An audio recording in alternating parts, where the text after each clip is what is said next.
Un mystère de la nature pour finir. En Ariège, à la ferme des reptiles, un bébé anaconda est né alors que sur place, il n'y a que des femelles. Alors, une maman serpent peut-elle faire un bébé toute seule? Réponse à la Bastide de Sérou avec Laurent Winsbach et Pascal Dussol.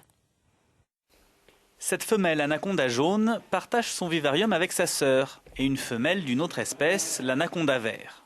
Depuis 2009, elle n'a été en contact avec aucun mâle. Et pourtant, la semaine dernière, au milieu d'œufs stériles et de 2 bébés mort-nés, ce petit anaconda est venu au monde à la ferme des reptiles. Il y a 2 probabilités. La première, ce serait le sperme de ce mâle qui, depuis 4 ans, a été stocké, ce qui expliquerait aussi le peu de fertilité qu'on a eu sur cette naissance. Mais il y a aussi, et là c'est encore beaucoup plus récent, des travaux qui ont montré qu'une femelle serpent peut faire des bébés sans accouplement. En termes scientifiques, il s'agit donc soit du phénomène dit de rétention de sperme, soit de parthénogenèse. Seuls des tests ADN pourront permettre de déterminer l'existence ou non d'un géniteur. En attendant, le bébé anaconda est chouchouté. On ne saura s'il est en bonne santé qu'une fois qu'il aura mangé, après sa toute première mue.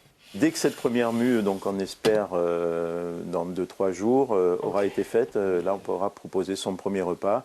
Donc un petit souriceau sûrement, voilà, pour voir. Alors leur agressivité naturelle fait que généralement c'est des serpents qui se nourrissent assez facilement.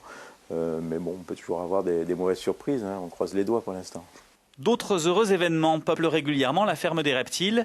Mais s'il survit à cette naissance miraculeuse, le jeune mâle anaconda en deviendra à coup sûr la mascotte. Et c'est la fin de cette